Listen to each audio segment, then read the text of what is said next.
Meron ako ditong chicken breast fillet. Titimplahan ko muna ito ng asin, paminta, garlic powder.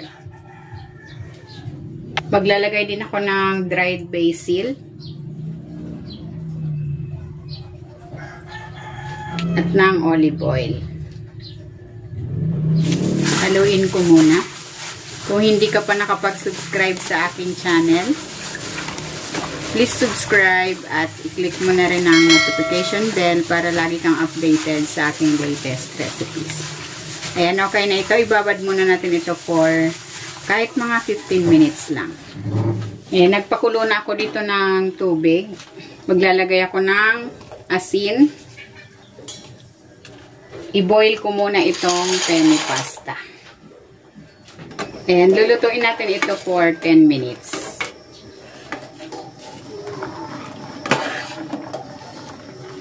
Ayan, okay na itong pasta.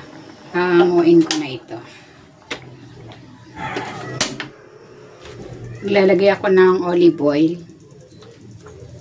I-pan grill ko muna itong chicken.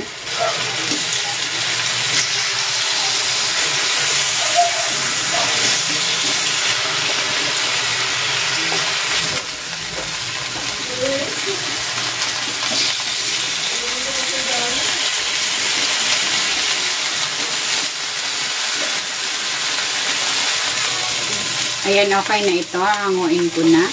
And then, hihiwain ko ito into bite size. Igigisa ko na tong bawang.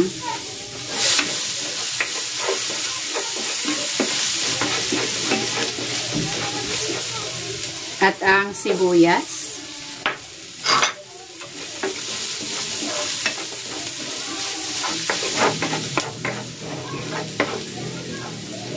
Igigisa ko na rin tong kamatis.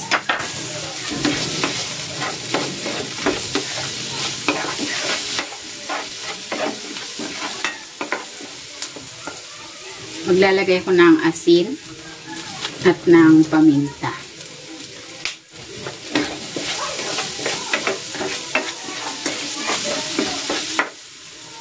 Ilalagay ko na dito itong red pesto sauce.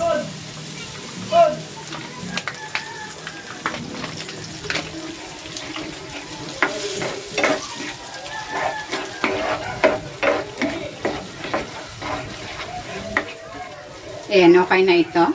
Ilalagay ko na dito itong pasta.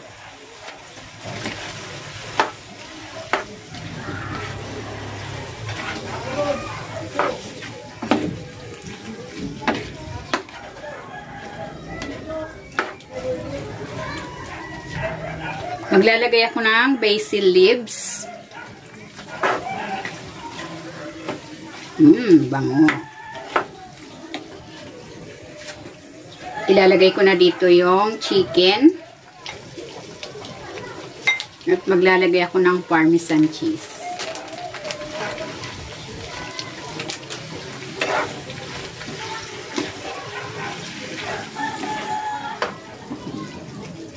Ayan, luto na itong ating chicken pasta in red pesto sauce. Hahanguin ko na ito.